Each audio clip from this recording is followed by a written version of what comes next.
Welcome back to the channel. I hope you're all keeping well. This is another episode of Spurs Around the World where we'll be hearing from international fans talking about our game, Tottenham Hotspur 3, Liverpool 6. Now, if you are an international fan and you'd like to appear on a future episode of Spurs Around the World, please do send me an email, tottenhamfanchris@gmail.com.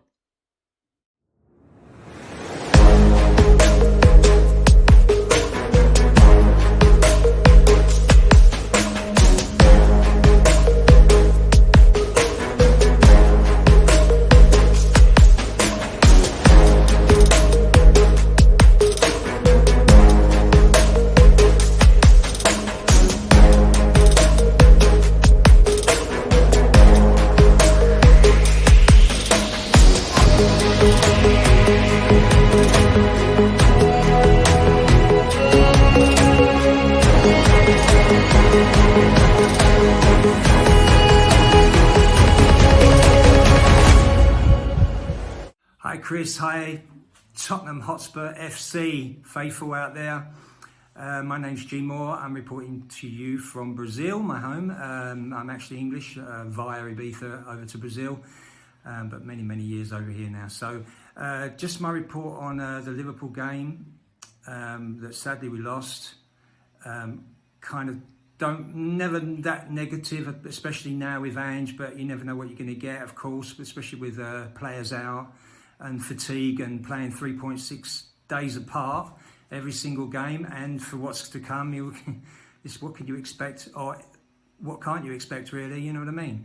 So sad of course that we lost, gutted, always gutted, but at the same time I'm kind of optimistic with what I saw from some of our players. The downside, Biss, keep giving the ball away mate, stop it. And a little bit of a scare again from Forrest right at the beginning there with his feet, but I think he's getting his tap shoes sorted out now, and hopefully he's going to be all right from now, and maybe he's learned a lot. Those are real big negatives from me. You can't do anything about the fatigue, can't do anything about the players missing.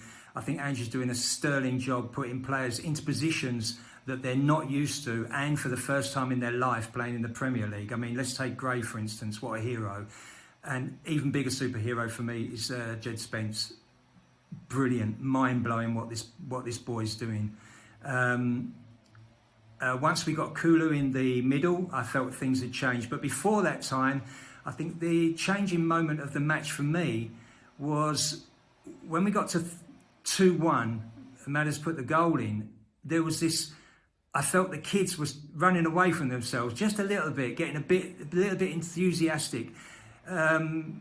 In particular, there's a cat walking behind me. Like, don't worry about it. It's not going to attack me or anything. It's not a wild one. I thought the kids started to. I think, or in general, all the players started to get some good hope inside, and they were spurred on by this. Unfortunately, though, it meant that on their goal, for their third goal, which is the goal that really sort of like killed it in a way, even though we had a little bit of a comeback later on, but that one killed us. And I noticed that Jed was in their penalty area when they scored the goal, because he just ran all that way down there and really tried his hardest. I'm not complaining about the guy because he was absolutely phenomenal, but I felt that was the time, you know, when it kind of pushed it a bit out of our way. Again, though, putting Kulu in the middle, making the subs, anything could happen. Even I was like thinking, this is going to happen, but of course it's not going to happen. You know, we've got a Liverpool team that's changed for the better since we played them in the Champions League. So what do you expect? Come on the kids, come on you Spurs. Happy Christmas to you guys, and on to the next one. Forest next, and I've got a good feeling about this one. They're not that attacking. I think if we can just get some breath in some of our players, it's going to be great. Okay then, all the best guys. Thank you Chris, great show, and really enjoyed the watch along as well with Barnaby. Take care guys, happy Christmas. Hi guys, this is Simone dell'Uomo from Italy for Chris Collin, just to talk about another defeat, another heavy defeat conceded by Tottenham. First of all, Liverpool are fantastic, Liverpool are brilliant, they are leading the race for the title, they are leading the Premier League, and rightly so. The likes of Luis Diaz, Szoboszlai, McAllister, and mainly the big man, Momo Salah, they are fantastic players, they are top players. They didn't need any kind of gift, any kind of present. But once again, Big Ange Postecoglou decided to transform himself into Santa Claus. During the first Christmas period that Tottenham are passing, they are currently sitting in the second part of the table after, I don't know, so many years. They are currently 11th in the table on the second year of the Postecoglou's project, where you should reap the benefits of what you did, on what you did on the first season. And numbers are numbers, and they don't hide the reality. The reality is this. Once again, I'm saying the same things. I need to underline the same things, the same mistakes. In this case, they are not set pieces. In this kind, they are open play, goals conceded on easiest, soft counter-attacks. Because football is not just philosophy. Football can be strategy. When you're not the best team in the pitch and you have to beat the opponent, football becomes strategy. It's not just about expressions or philosophy. It's not who we are, mate. It's not who we are. This cannot work. This insane, reckless idea of football cannot work. So I'm the first one to defend the managers, the football managers, because football is a sport based on attacking, yes, but also on defending. Okay, easy as it is. You have to drive the line, you have to train the line. It's not about the center backs that are out injured, because he is mourning about the injury crisis that is currently at Hotspur Way. But guess who is the one that finished to destroy both Romero and Van de Ven? They were not ready. He decided to risk them, both of them, against Chelsea. Mickey Van de Ven out 3 weeks. Cuti Romero, goodbye. 6 weeks, and we are gonna see him again only in 2025. So the situation is what it is. You know my feelings about Big Edge Postecoglou. I really rate the man. I really rate his story, but he's clearly out of his depth on this kind of levels. So this is my feelings. We can discuss, of course, about the Daniel Levy's era. He decided to pull the trigger for so many managers for less. AVB got sacked in December for less. Jose Mourinho was sacked for less. Mauricio Pochettino, the best manager of the last 30-40 years of Tottenham, was sacked for less. And Antonio Conte, of course, he wanted to get out of the club, but he got sacked when he was sitting fourth on March. So numbers are numbers. You can read them, and of course, any manager needs time. In this case, I don't see the direction. I don't see the light at the end of the tunnel. I think that maybe he can temporarily overcome the situation. Tottenham can improve under Ange Postecoglou, but top levels, when you're gonna be playing top teams, you're gonna lose. You're gonna lose, because in football, I give you this news, you need to defend in every situation. Hi, my name is Harry. I'm from England. To hear my thoughts on the game, I'm a football content creator and YouTuber. I have my own channel, Scarface Spurs Talk. So thank you, Chris, firstly, for this opportunity. I don't get the negativity and the overreaction around this. I think we talk about a Liverpool side, for me, that are the best in the country. We knew it was going to be hard. I just think they were too good for us in this game. I think it's as simple as that.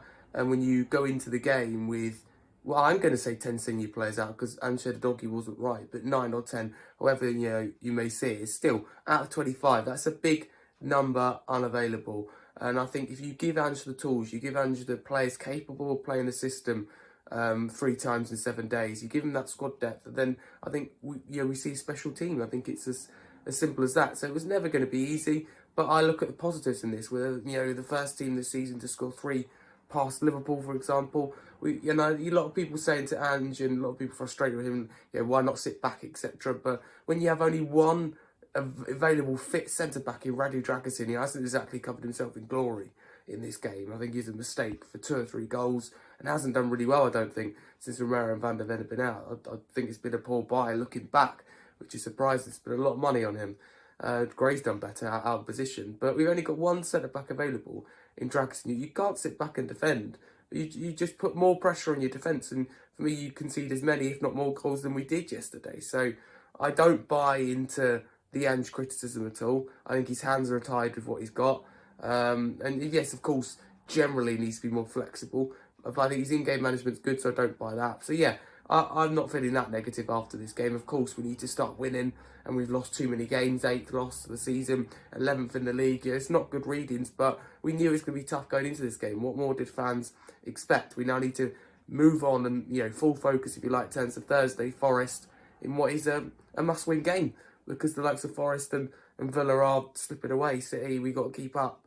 But yeah, I don't feel that negative about the game. Liverpool were exceptional and just too good for us. We weren't at the races 100%. And defensively, we've got problems. We know that. And we've got a lot of players unavailable. But thank you very much for this video. If you're interested in checking my socials out, you can follow me at HarryScarf22 across all socials in my channel, Scarfy Spurs Talk. I'm also a regular here with Spurs Chat Podcast, Chris Carlin's channel. So thank you very much for this opportunity. Good morning, good afternoon, good evening, wherever you are. It's Kate from The Perfect Match. I'm in Lincoln in the UK, and I'm going to give my reaction to the Tottenham 3, Liverpool 6 match. This is a sort of game where you see it come up and you're like, really? Is that a typo? 3, 6, 9 goals in a game? Doesn't happen very often, but hey, it did. And this is the Spurs that we love. Look, I enjoyed the game as a football fan. If you take off your Spurs hat, Liverpool played some outstanding football. But obviously it was concerning that we let in 6 goals at home. It's never good, no matter who you're playing. But I've got to take the positive that we also scored 3 against the best defence in the league, and Liverpool have been sensational this year. Positives, I thought Archie Gray did well. I thought Jed Spence did well. And in the second half, I thought Kulu was excellent. Negatives, look, we could have gone into that game quite easily 2-1 at half-time, but we let in that late goal, and I think that shifted the momentum massively and probably knocked the confidence of the team. I do wish Ange would just be a little bit more pragmatic at times. I love it when we play this not gung-ho, but this exciting attacking football. When we've got our full squad, I think we're capable of doing it and bringing out some fantastic performances. However, when we're down to the bare bones, as we were on Sunday, I don't think we can play it. And in which case, I think Ange needs to tweak the system a little bit. We saw it against Man City. He does tweak it. During that game, the wing-backs weren't inverting. The high line wasn't as high. We were playing a much more counter-attacking game. And I think had we tried that yesterday, we may have got a better result. Do I think we would have won? No. I think playing Liverpool at any time is going to be difficult. They are the best team in the land, but the meltdown, as always, is ridiculous. The funny thing is, most people expected us to lose, but when we do lose, the meltdown's unreal. Look, I'm still Angie, and I don't see the value in sacking him and bringing in Ryan Mason, because we've been there, done that, and it doesn't work. We're still in 3 cup competitions. I say give the guy to the end of the season and take it from there. We need a plan as and when, if we do decide to depart ways with Postecoglou. But for now, I say keep the faith, hope for a Christmas miracle. Let's beat Forest away. And yeah, look, we need to get some players back. Our 3 key players for me, Van der Ven, Romero and Vicario, are the same as Arsenal missing Gabriel Saliba and Raya. So let's put it in perspective. Keep the faith. Come on, you Spurs. And everyone have a really Merry Christmas. Hi everyone, this is Jim from The Perfect Match, which is a channel I do with my lovely wife Kate. giving my match reaction on Liverpool versus Tottenham, which was 6-3 to Liverpool. Look, you can see the difference in the two teams. They're a team that have been together a long time. Arne Slot's come in, took over from Klopp for a well-oiled machine. And we're a club that are rebuilding under Ange, and you could see that. But saying that, we scored 3 against them, which I don't think no other club this season has done. They're a very good side. I enjoyed the game. I done a fan cam and got a lot of stick for saying that I enjoyed the game, because I am a massive Spurs fan. 55 years I've supported this club, seen a lot of ups and downs, but I'm also a football fan. And some of the football Liverpool played was very, very good, very sublime. They know where each other's are. They don't need to look. They pass the ball, they cross in. There's always someone there. It's like they're so well oiled. But look, we had a lot of positives out of the game. Jed Spence was fantastic. I think he's coming on leaps and bounds. I don't know what to say about this kid, Archie Gray. He just impresses me every time I see him play. He really does. Bergville come on, and I thought he did really well. Kulusevski's been fantastic for us this season. So you can take some positives out of that. Madison took his goal very well. Look, we've got 10 players out, a goalkeeper and our two best defenders. So we got to look at it and think, had they been in, would we have lost that 6-3? Not in a million years. You know, it would have been a lot closer. But at the end of the day, we're rebuilding. They're established. So to me, it's not the end of the world. No meltdowns here. Let's move onwards and upwards. We've got Forest next over the Christmas period. And then we've got, I think, the cup game, which we will beat them over 2 legs. So happy Christmas, everyone. And I hope you all have a fantastic new year. And we will speak soon. Take care. And thanks for having me on, Chris. Now, thanks for watching and thanks for listening. I hope you enjoyed it. If you'd like to appear on a future episode of Spurs Around the World, please do send me an email, tottenhamfanchris@gmail.com. Enjoy your Christmas, enjoy the rest of your week, and come on, you Spurs.